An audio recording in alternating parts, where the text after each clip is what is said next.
নির্বাচনের পর তৃণমূল নেতাদের বাড়ি ছাড়া করার হুঁশিয়ারি ওন্দার বিজেপি বিধায়কের। ২৪-এর নির্বাচনের পর জেলা যুব তৃণমূল সভাপতি এবং ব্লক সভাপতিকে বাড়ি ছাড়া করার হুঁশিয়ারি দিলেন বিষ্ণুপুর সাংগঠনিক জেলা যুব তৃণমূল সভাপতি সুব্রত দত্ত ওরফে গোপে দত্তকে এবং পাত্রসায়ের ব্লক তৃণমূল কংগ্রেস সভাপতি প্রভাত মুখার্জি ওরফে বুলে মুখার্জিকে। পাশাপাশি পুলিশকেও এক হাত নিলেন ওন্দার বিধায়ক অমরনাথ শাখা। বিধায়ককে পাল্টা যুব তৃণমূল সভাপতি তিনি বলেন জেতার আগে উন্নয়নের বার্তা দেয়া হয় আর এরা যে তার আগে ঘর ছাড়ার বার্তা দিচ্ছে।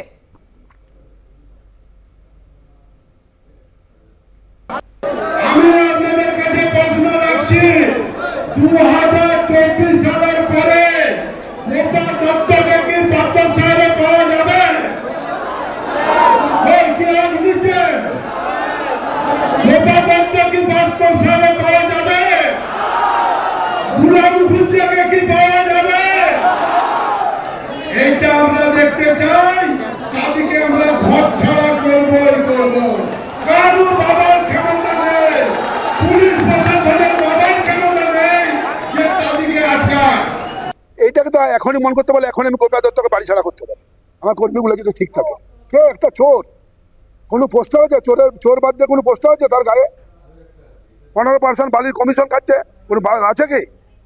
আর এরা তো 19 সালে আমাদের সমিত্র খাঁ জিতার পরে গোপা দত্ত তো ঘর ছাড়া হয়ে গেছিল। গোপা দত্ত স্ত্রী এবং উনার মা সমিত্র খাঁয়ের ঘরে এত বড় মিষ্টি ডোংলা লিজে হাজির হয়েছিল। আমি তখন হাজির।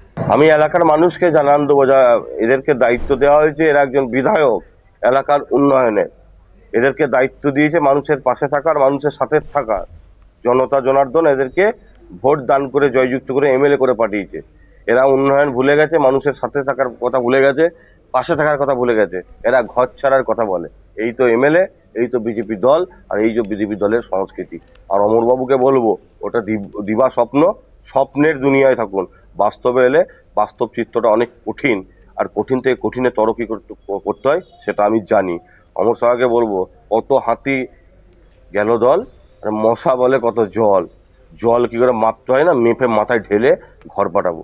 সময়ের অপেক্ষা করুন।